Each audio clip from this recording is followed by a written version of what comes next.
Tiene la palabra el señor Mateo Quiró tiene 5 minutos, como sabe, para explicar la propuesta que hace con respecto al reglamento que le permite de participación ciudadana. Buenas tardes, Javier. Muchas gracias. Buenas tardes, concejalas, concejales. Buenas tardes al público asistente, que por fin hay público asistente en este pleno, que es muy bueno y muy saludable para la política que lo haya. Y buenas tardes a las personas que aún sigan la retransmisión por redes. Sí, desde Verde Secuo venimos a hablar de algo recurrente que en esta legislatura no se ha propuesto todavía y creíamos que era importante. Nos llega una moción de la plataforma Ley Residuos Ya, que coincide plenamente con nuestro posicionamiento político para la instalación de máquinas de depósito y retorno de envases. Un tema que ya trajimos a pleno en 2015 o 2016 a través del Grupo Municipal Si Se Puede, y que otro grupo político trajo en la legislatura pasada exactamente igual. Y creemos que hay que dar un paso más del estudio de viabilidad de esta propuesta de instalación de máquinas de depósito y retorno de envases. Y hemos venido a este pleno a hablar porque, viendo los plenos, no el pleno, los plenos en los que se ha debatido aquí la ordenanza reguladora de tasas, en la que se ha hablado bastante de la subida de tasa de residuos, hemos visto que falta la visión verde claramente en el debate. Como hoy se ha visto aquí, en el tema de las plazas de aparcamiento, que falta una visión verde de este asunto, porque no es cuestión de solucionar con más plazas de aparcamiento quizás el problema. Quizás la cuestión es en eliminar vehículos de la ciudad. Y como bien se ha dicho por parte de un representante del grupo municipal, quizá la solución sería más transporte público colectivo para Rota y desde Rota hacia otras localidades. Y en este caso, pues pasa exactamente igual. La visión verde pasa por premiar a quien reduce, a quien reutiliza y a quien separa correctamente los residuos. La visión verde es sancionar a quien incumple. Yo sé que Jesús López lo intenta y es complicado. Y la visión verde es convertir los residuos en recursos. Y para eso claramente la ley de residuos y el Real Decreto de Envases no dicen, como se dijo aquí en este pleno repetidas veces por parte de la delegada, que teníamos que asumir la subida de las tasas. No, no. Lo que dice la ley de residuos es que hay que reducir los residuos y que el contenedor gris de fracción resto, año tras año, tiene que tener cada vez menos residuos. Sí que es verdad que la ley ha subido lo que se paga por cada ayuntamiento, por cada tonelada que llega a vertedero, que ha subido una media a 30, 40 euros por tonelada que se lleva. Pero estamos lejos de la media europea, que está entre 90 y 120. O sea que fijaros si hay margen todavía de subida. Entonces, ¿cuál es la solución? ¿Seguir subiendo la tasa porque no reducimos o reducir los residuos? Nosotros, desde nuestra visión verde, creemos que hay que reducirlo. Y para ello proponemos 3 cuestiones. La primera, la que traemos hoy a pleno, esta moción, que os daré a cada grupo político para, si queréis, llevarla a pleno en plenos posteriores, que es la de la instalación de máquinas de depósito y retorno de envases, para que en vez de que el dinero que hemos pagado por una botella de lejía o por un refresco o por una cerveza vaya a Ecoembes o a Ecovidrio, vaya directamente a la persona que mete ese envase en la máquina. Y es clarísimo que de esa manera todo lo que nos encontramos en los parques, en las calles, en las playas, en los caminos, en las carreteras, que sea envases, igual que cuando nosotros vemos una moneda de 20 céntimos, la recogemos del suelo, recogeríamos la botella, la meteríamos en la máquina y de la máquina saldría un ticket que podríamos ir para que nos descontaran a los comercios locales que se añadieran a esta iniciativa. Por tanto, la instalación de máquinas de retorno y de envases es buena para los comercios locales, es buena para la ciudadanía, que recupera lo que ha pagado por el envase inmediatamente, y es buena para la naturaleza porque desaparecerían automáticamente los envases que ahora mismo están en la naturaleza. En segundo lugar, ya lo hemos propuesto muchas veces, que la tasa de residuos siga pagándose en relación al valor de la vivienda, pues es algo que creemos injusto y que desincentiva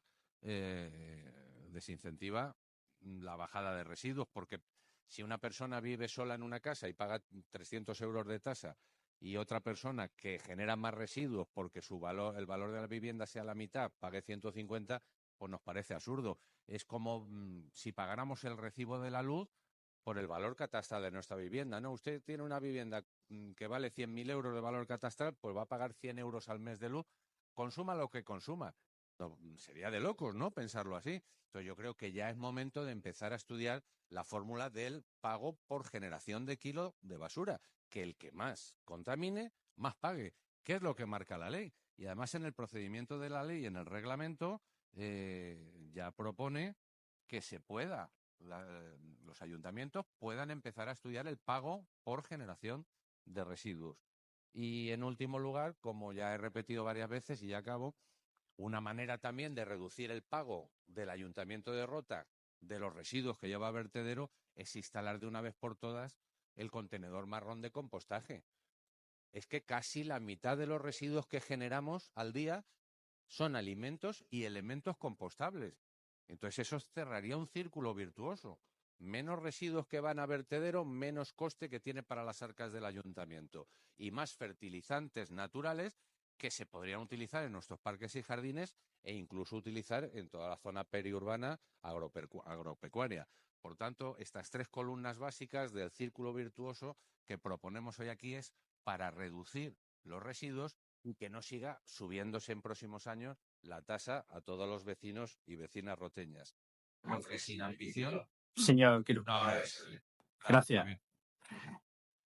Que le voy a dejar un poquito más de tiempo, pero no quería cortar. Bueno, compartimos gran parte de la reflexión. Lo que sí es cierto es que al final, como pasa en todas estas cosas, recae sobre la administración local buena parte de esos retos. Y yo creo que eso siempre tiene que venir acompañado, pues lógicamente, de financiación y lógicamente también de una apuesta por el resto de administraciones porque los ayuntamientos seamos capaces de implementar estas medidas. Dicho esto, ya estamos trabajando con el objetivo de que en el año 2025 esté implantado el contenedor marrón.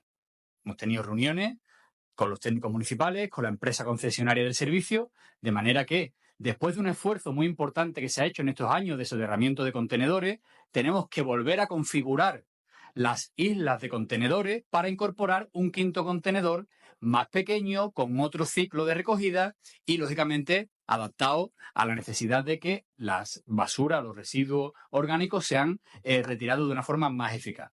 Estamos trabajando en el tema y somos de los ayuntamientos que queremos cumplir con la legislación en materia de la incorporación del quinto contenedor, para lo cual, lógicamente, adaptaremos el actual contrato que tenemos con la empresa concesionaria, porque si no, no hay forma de afrontar este tipo de rotas. Dicho esto, yo les propongo que el conjunto de la corporación y, lógicamente, con la participación de la sociedad y del resto de partidos, que después del verano nos planteemos hacer una estrategia de economía circular local que nos permita no solamente ver cómo incorporamos el contenedor marrón, sino ver cómo afrontamos el resto de actuaciones. Lo que plantea de la recogida de envases es una actuación puntual, muy interesante, pero luego a la hora de hacerla es dificultosa porque lo hemos visto por la experiencia que hemos aprobado aquí en otras mociones. Sin embargo, igual que hemos hecho, por ejemplo, con el plan de accesibilidad, donde de una forma global se planifican las actuaciones, pienso que desde el gobierno y lógicamente coordinado con todo, tenemos que plantearnos una estrategia de ver a nivel de economía circular cómo el ayuntamiento va a gestionar el conjunto de los residuos sólidos urbanos durante los próximos años, incorporando medidas para el plástico, el cartón, lógicamente, las distintas fracciones y la fracción del contenedor marrón que, lógicamente, también pues, tenemos que incorporar. Y dicho esto, está claro que con la legislación actual, todo lo que no sea pasar por un reciclaje en el inicio penaliza. Penaliza porque no es lo mismo el coste que nos cobran al ayuntamiento en el vertedero si llevamos la basura seleccionada que si la llevamos mezclada, porque es mucho más costoso. Por tanto, es también una forma de incentivar primero a las administraciones, pero luego, lógicamente, a los vecinos, a que será más económica la basura y los residuos y la tasa que se paga en función de todo lo que seamos capaces de reciclar. Por tanto, bienvenida a la iniciativa y sí, emplazo a que después del verano nos sentemos para iniciar una estrategia de economía circular general para la ciudad.